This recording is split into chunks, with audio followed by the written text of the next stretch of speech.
In 2008, Barack Obama made history by becoming the first African-American U.S. president and the first person from Hawaii to reach the Oval Office. Now his campaign is gearing up toward 2012 with several Republican candidates hoping that he'll be a one-term president.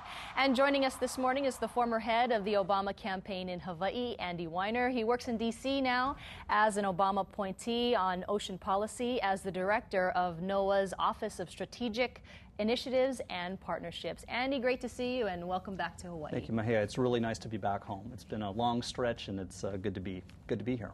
Now, some political analysts, as you know, have been talking about the upcoming election in 2012, and they say that the economy needs to turn around for the president to be reelected. What's your thoughts on that?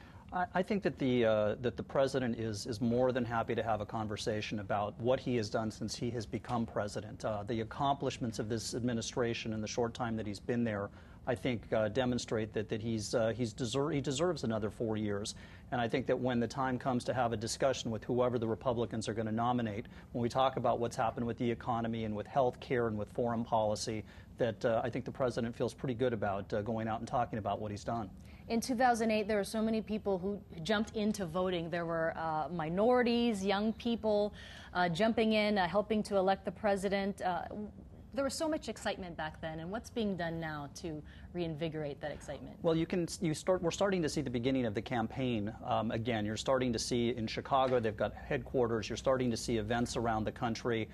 You're seeing sort of the same things that you saw back in 2007 in many ways. You're seeing things on YouTube and lots of people getting together and talking about why it's important that we keep this administration in office for another 4 years so that we can finish those things that we've started out. We've made great strides in a number of different areas, and I think as we get closer to the election, you'll start to see more and more of that enthusiasm come out again.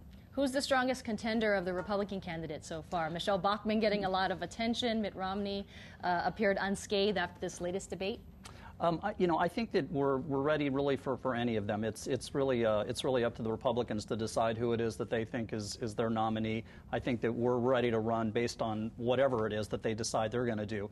We want to talk about what we've done, and we're going to talk about our record and talk about what we've achieved. Really quickly, you're in town for this national ocean policy. The governor's going to be speaking. What's your main message at the Blaisdell today? The main message today is that we were here 2 years ago with the Ocean Policy Task Force to get public comment on what a national ocean policy should look like.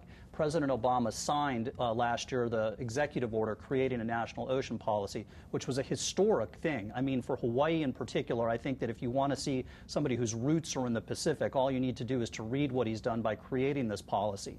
Now we're really getting into the details, and what is that policy going to look like? How is that going to impact the Pacific? And so the reason that I'm here today is to get public comment, to make sure that we have feedback in terms of what that policy looks like, so that when we develop that policy, it's appropriate not only for Hawaii, but for the Pacific as a whole. All right, Andy Weiner, thank you so much for joining us, and good luck with your trip. Thanks, Mahia. It's good to be here. And if you'd like to see this interview again, you can go to our morning section at KITV.com.